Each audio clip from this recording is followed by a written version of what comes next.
Hello बच्चों। तो अब हम आज क्लास 10th का chapter 8 introduction to trigonometry trigonometry के बारे में हम थोड़ी बेसिक सी चीज़ें समझेंगे। ये इंट्रोडक्शन फर्स्ट वीडियो है, तो इसमें हम थोड़ा सा इंट्रो लेंगे कि ट्रिग्नोमेट्री क्या है।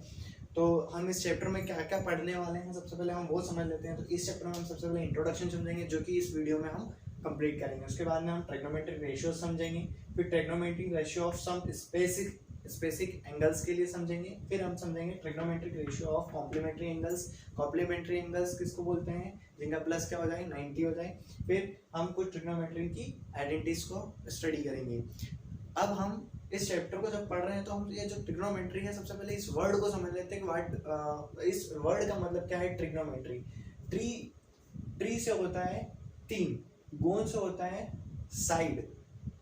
ट्री का मतलब थ्री और गोन का मतलब साइड, और मेंट्री मतलब जो इस तीन साइड जो होती है, इनके जो मेंसुरेशन का हम स्टडी करते हैं, हम उसको ट्रिग्नोमेट्री कहते हैं।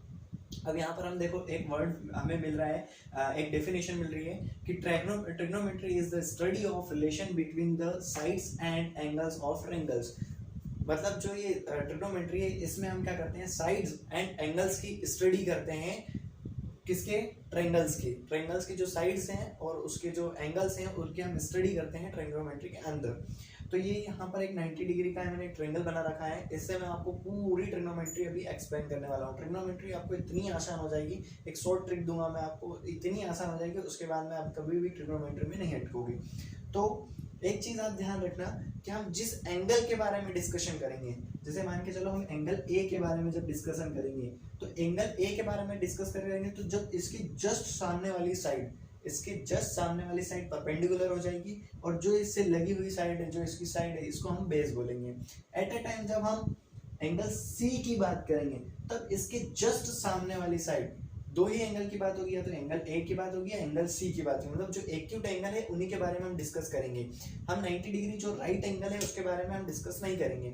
जो एक्यूट एंगल है, एंगल ए या फिर एंगल सी, तो जब हम एंगल सी की बात करेंगे तब परपेंडिकुलर जो होगा वो ए बी होगा, और जो बेस होगा वो बी सी होगा।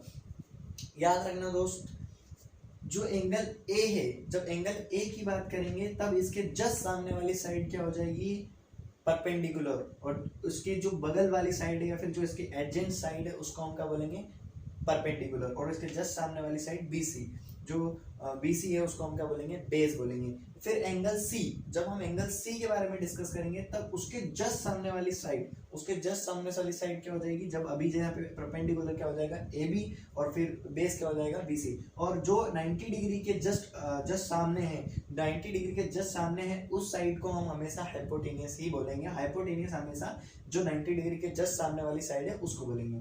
फिर यहाँ पर कुछ आइडेंटिटीज मैंने लिख रखी है, साइन, कोस, टैन, कोसेक, सेक और कोट।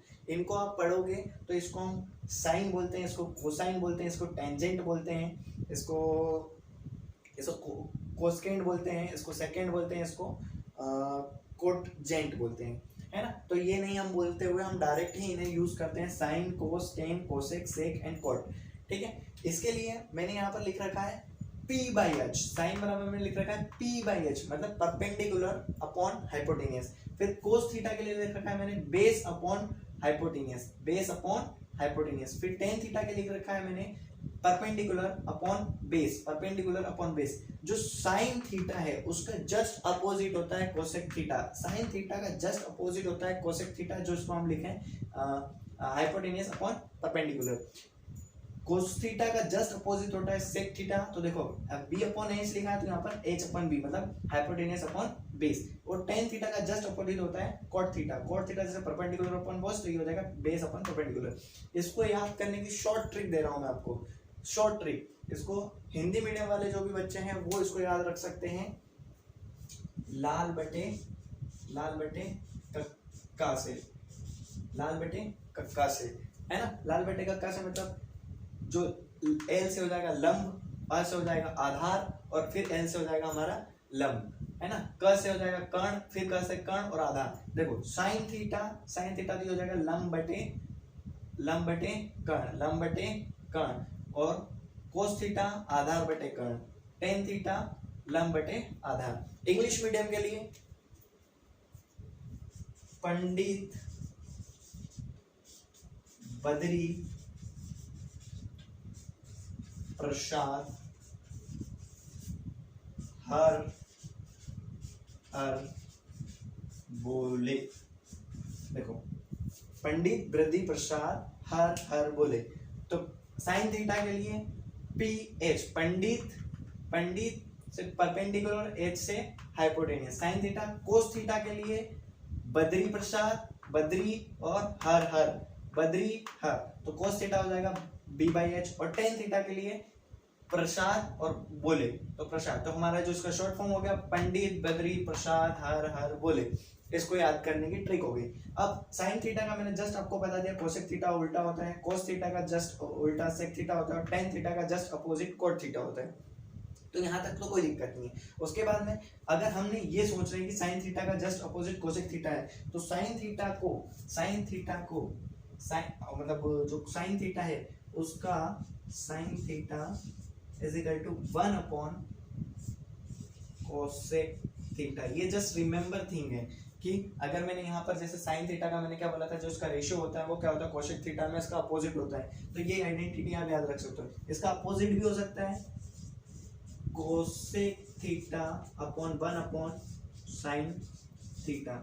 ऐसे ही सेम कोस थीटा का भी होगा, कोस थीटा का हो जाएगा 1 अपॉन सेक थीटा, और सेक थीटा को हम लिखेंगे 1 upon cos theta, cot theta को हम लिखेंगे 1 अपॉन टेन थीटा, और टेन थीटा को अपन लिखेंगे 1 अपॉन कॉट थीटा। ये इसकी सारी बेसिक सी चीजें थी। एक बार और मैं आपको इसकी शॉर्ट ट्रिक याद करवा देता हूँ। पंडित बद्री प्रसाद हर हर बोले, sine theta P upon H, cos theta B upon H, और tan theta P upon B.